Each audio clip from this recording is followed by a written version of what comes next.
Hi guys, so today we're gonna make coconut milk kefir and I'm gonna show you how simple it really is.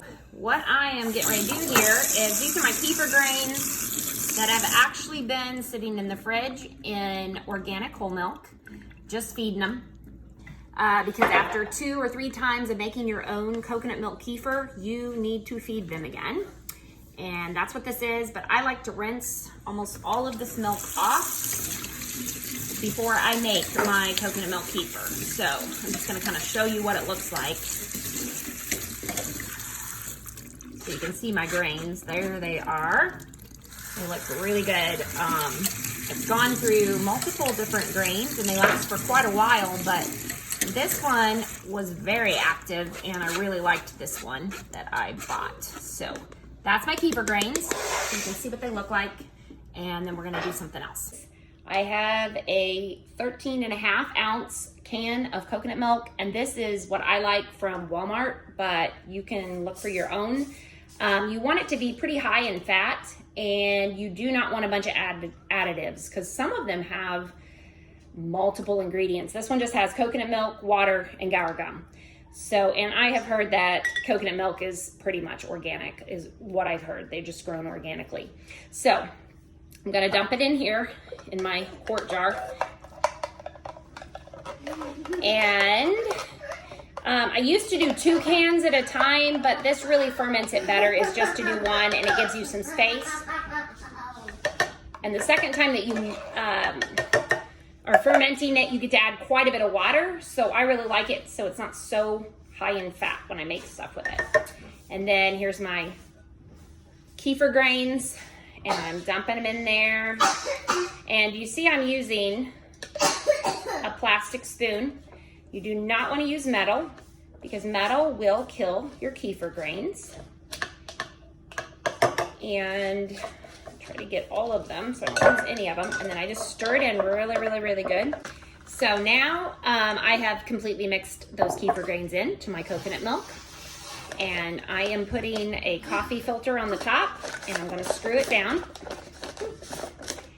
And then this is going to sit on my counter for 12 hours, so, or 24, 12 to 24. So tomorrow around noon or in the evening, I can, it's not real picky, so I can drain it out. I will drain it through this, and I'll show you how I do that. So we're gonna do a recipe. We are back, and we're gonna show you our kefir, which has been fermented for a good 24 hours. I was wrong when I said 12 because I forgot. It is, I always have to do mine 24. Sometimes it goes a little longer. Just, you can smell it. You can see if it's fermenting. But it is nice and fermented. I don't know if you can see that. Anyway, so here we go. We're going to strain the kefir. Are you helping me? Okay, move your hands. Move your hands. We're straining it, and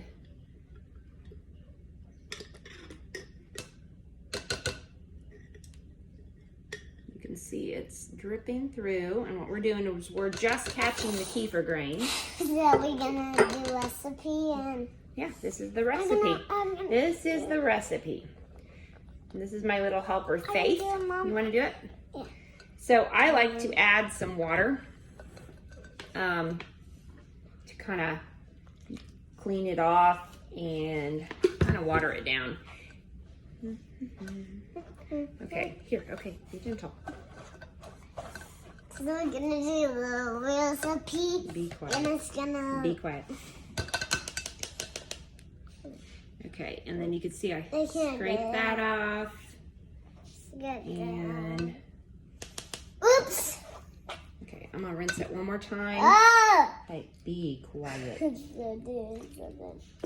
Alright. So, did it get on you? Okay.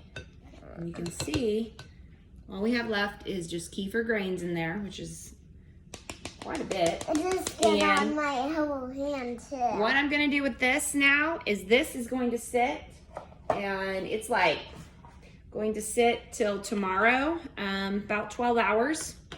And this will completely separate, and you'll see like just water here, and the coconut milk will be on the top. And I'll just put the lid on like this, and it's not like sealed, but no bugs can get in. And that's pretty much all there is to kefir, because this will be ready tomorrow at 12 hours. So the last thing I want to show you is right here on my counter is coconut milk kefir fermenting again, coconut milk kefir double fermenting, and that's how it'll look. This is my kefir grains for the second time fermenting another can of coconut milk. And when those are done and I decide I'm done, those are going to go back in some whole milk, and they could sit in the fridge, or they could sit it on the counter for a couple days and then go in the fridge. But you can see how it's got a lot of air. Can you see that? It's really well fermented. The first time when it's come out of the fridge, it doesn't actually look like that because they're kind of waking back up because they've been so cold. So sometimes it takes a good 24, maybe a little longer before you start seeing that. But definitely your second time of fermentation, it looks real airy and looks really good. And then this is the second fermentation, and see how it's separated. Stir that and then put it in the fridge in a quart jar with a lid on it. And just, I always kind of shake it up before I use it in my smoothies. We are going to make our very favorite kefir smoothies, and they're similar to the Yuck Yum Bitty, but I call them Yum Yum, and they're amazing. So we will share those very soon, and you can get to making your own too. Smile. So I want to ask you a question. Do you love the kefir smoothies? Mm-hmm. Do you always share them with me? Yeah. And are they your favorite? Yeah. Can you say bye?